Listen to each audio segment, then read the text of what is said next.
Hello everybody, John here, and today onto the garage I reveal my new, to me, unicorn car, my daily driver.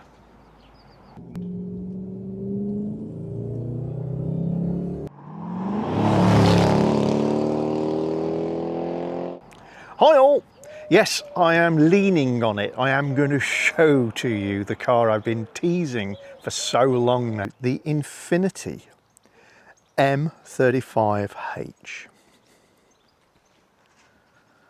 Beautiful, swoopy, halfway between a 5 Series and a 7 Series in terms of size, to use the BMW analogy.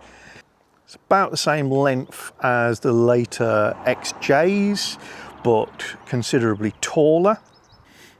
I've been putting off making this video not because I've been super teasy, it's just a combination of bad weather, working, and the car's been clean and then not clean, clean and not clean. So I'm afraid you're getting it on a bit of a dull day and it's not clean. So what is the skinny behind this model, if it is still something but you're going, what is it, John? Well, Infiniti is a Japanese brand. Infiniti is to Nissan what Lexus is to Toyota. They are the prestige and sporting brands that both of them span off from their main brand. This should have worked superbly well in the British market, but didn't. And the main reason that it didn't is, and pay attention Jaguar, appalling marketing. This brand was launched in the UK with adverts that contained no cars. They talked about rivers, streams and winds. In fact, they talked a lot about pebbles and forest air. Forest air is a connection to one of their technologies, actually. They then went on to do naming conventions that they thought would go well because they saw other manufacturers in the European market going for it, which was to go for the numbers and letters. If this was a Japanese car, it would be called a Fuga. But they decided to ditch all of that and give the whole range completely unintelligible names. And the H is hybrid. Don't turn off. This car came out in 2010. By 2014, they took the badges off and they renamed this car a Infiniti Q70. And that went on until 2020.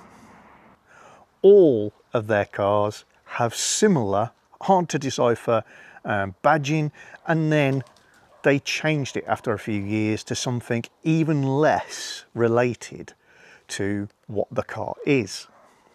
One of the SUVs that they introduced in the UK, I think it's the FX60, but again, the naming standard is so bad, I really can't follow it. In Japan, would be badged as a Skyline model. So think about it, they've got badges with heritage that would have worked for UK buyers and they didn't apply any of it. Problem one, appalling marketing. Problem two, awkward naming. Problem three is just Britain and our innate snobbery, if I'm honest. Most people who buy a car that's costing £60,000–70,000 are very keen that their neighbours know that they've spent £60,000–70,000. And the trouble with buying this car is, what's that then? Why would you spend that money when you can buy something else with a Mercedes badge or a Jaguar badge or an Audi badge or a BMW badge that people will know, oh, that's expensive. There's a lot of badge snobbery in the UK. I'm going to talk very briefly about H because I think it deserves a video all on its own. This is a hybrid. This is a hybrid that does 0 to 60 in 5.5 seconds.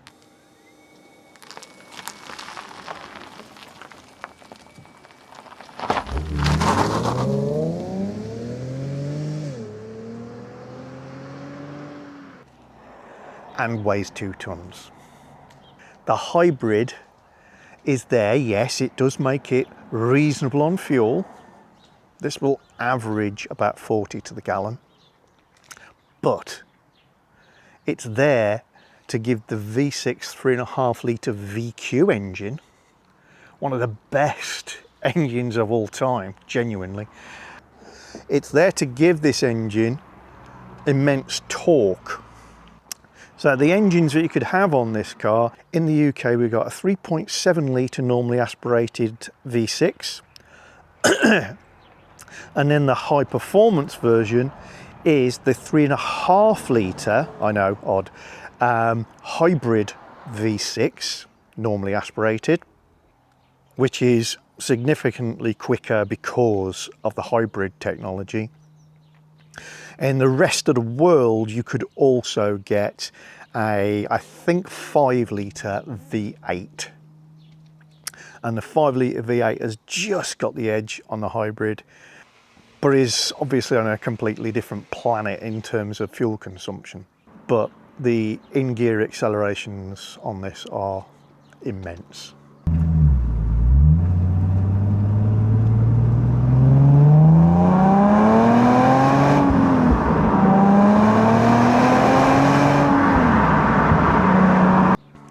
I'll run you through how the hybrid system works on this another time, because if you're a geek, if you're an engineer, if you're a mechanic, it's very interesting. Interior. Swoopy curvy. Just look at it. You'll have to excuse the sound of aerial acrobatics. There's a lot going on up there today. There are various specs. This is a nice spec. This is GT, it being the quick car. We've got heated, cooled, fully adjustable seats filled with airbags, embroidered, soft leather. Let's jump aboard for you. The metalwork is metal. The woodwork is wood and magnificent, and most of the leather look items are leather. Don't think that panel is, but all this is real. The wood is real veneer, lacquered. In this car, Japanese ash, rubbed with a block of silver. And that's where you get this sort of slightly glinted edge on the grain. So it's literally stained with real silver and then lacquered. I love the sort of twin swoop look. A clock on the dashboard that I would be happy to wear a smaller version on my wrist. Beautiful. Everything about it incredibly well done. I'll run you through all the spec another day. Interestingly, because of the way the hybrid system works, sometimes when you press start, something happens and sometimes nothing. I think it's going to start the engine. Yep. I've been tooling around the lanes. You see my average at the moment is 38 to the gallon. And the reason the engine started is at the moment it's deciding to top up its hybrid battery. So it's a self-charging hybrid. There's no facility to plug it in. It has a relatively small battery. Lithium-ion technology, same as mobile phones really. And it has the ability to deliver pure electric running, combined electric and petrol, or just petrol, and the transition between those three modes is completely seamless. And when it runs electric, unlike most hybrids, the engine isn't turning. It's completely disconnected because this car has two sets of clutches, one in front of and one behind the gearbox. Rear accommodation, sumptuous. Leg room, brilliant. The sound system is amazing. Just show you what I mean by leg room. I'm how tall am I today? I'm 5'10", and obviously that's set in my seating position. Acres of space, loads of space under the seats. Relatively a tall car for a sporting saloon. These were available in 4-wheel drive specs as well, but rear-wheel drive, so big transmission tunnel. Not ideal for 5 people, but certainly more than big enough to accommodate 5 people. So if you're the unicorn car, you're combining features that shouldn't really go together. There has to be a weakness, and there is. And the weakness is, for a rather large car, the boot is not rather large. You see a big grille up there on the parcel shelf? That's the cooling system for the batteries. So what we've got is a very wide, very deep, tall, but relatively short in this direction boot area.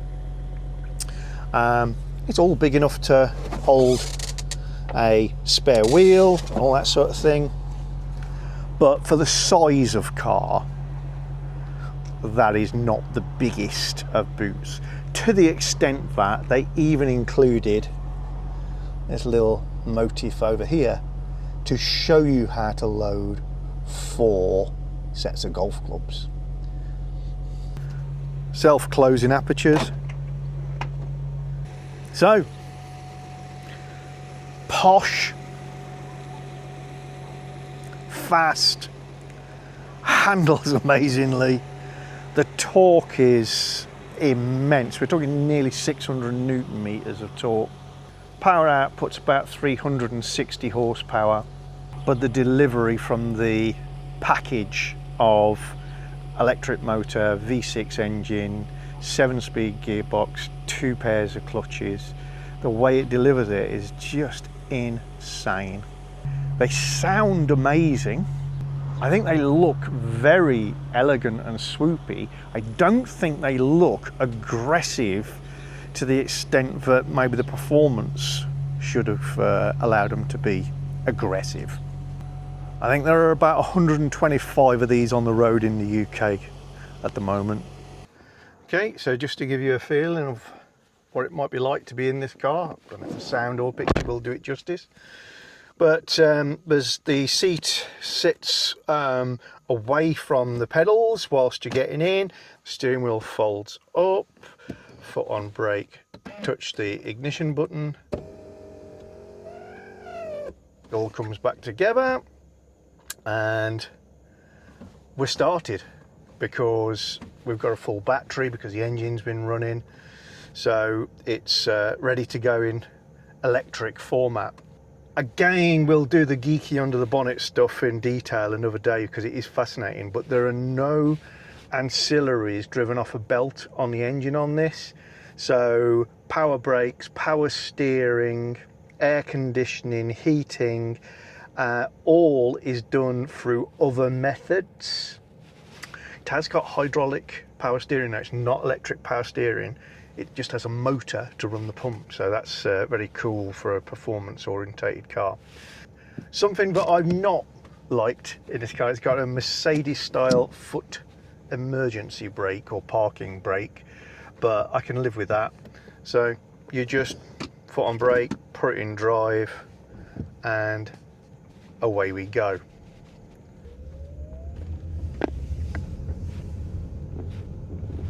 This car has double glazing all round.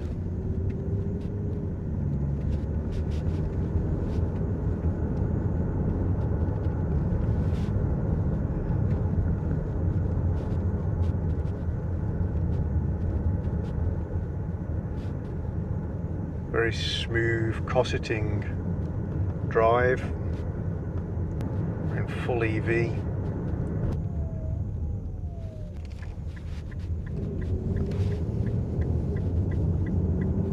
pulling out that junction, the engine started just to combine power outputs. Let's just put it in a different mode, a sporting mode. Let's started the V6, and I'll give it a little bit of right foot. You can hear it with the windows shut. On this rather rough road, it has to be said.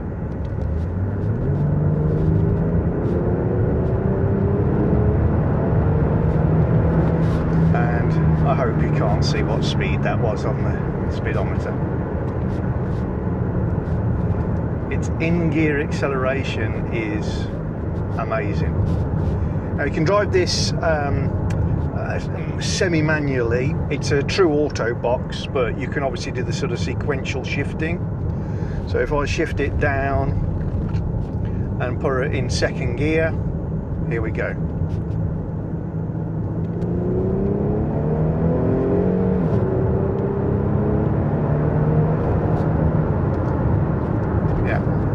This car drives faster than I can think.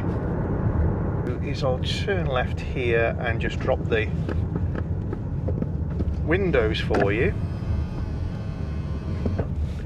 Give you a feeling of what that sounds like. Again, I'll just manually stir the gears for a second.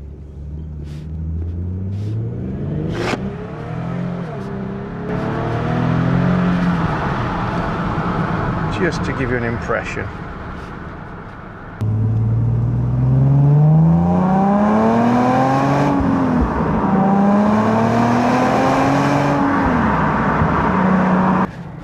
So as you can imagine, as an engineering freak, petrol head,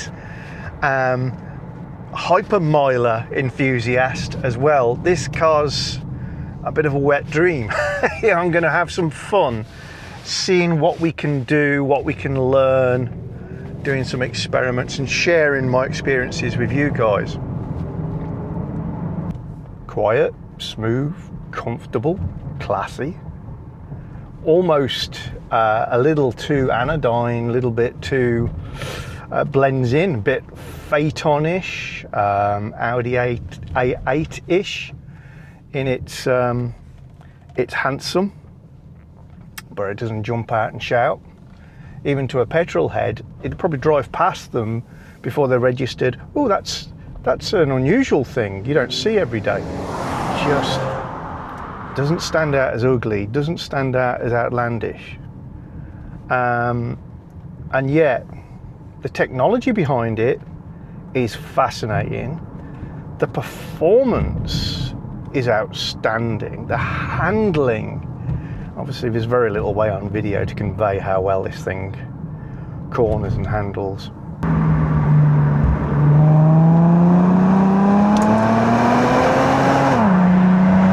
But it is very good. It does very high 30s to low 40s to the gallon if you make no effort. If you turn it into economy mode, most people would struggle to get less than 50 to the gallon out of it. If you turn it to sport mode and hoon it around, yes, it will get down into about 20 to the gallon. What's going to be really interesting for me is to see how economical can I make it when I'm trying, because I really enjoy that.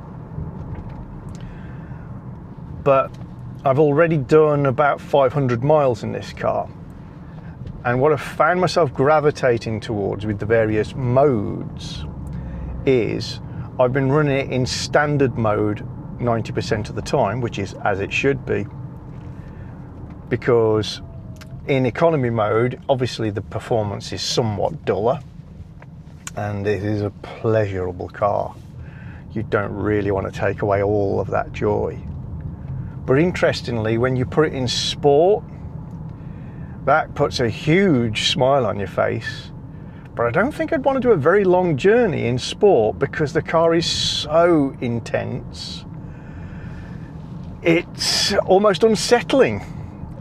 So yeah, very, very interesting. I'm fascinated to know what you guys think. And also, I'm pretty aware there's going to be a big divide here in that the majority of my viewers are in the United Kingdom or the United States. In the United Kingdom, this is a rare, interesting, unseen car. In the States, Infiniti is still an existing brand, and again, I think probably suffers from a lack of image because the marketing was so poor. I doubt too many people have too many bad things to say about it, but equally it's not going to have any of that, ooh, what is it angle. One person, by the way, got close with all the guessing. Congratulations. I was so impressed. I didn't really dare even reply to your comment for fear of giving the game away, but I was so impressed that somebody got at least Infiniti. So there we are, my new daily, mine and Joe's jumping and go car. Very interesting, very exciting. Looking forward to doing some serious miles with this car. And as you know, we name all our cars, and that might have been what gave the game away to at least one of our viewers. I've been phrasing a few clues along the way as to what this car's identity was. His name is Buzz. Buzz Lightyear, Toy Story, new toy, Buzz Lightyear, Toy Story, to infinity and beyond. I hope you enjoyed that, folks. Let me know your genuine opinions. Don't filter them. Let's hear it. What have I done? See you soon. I'm off in the garage now to go play with XK8s.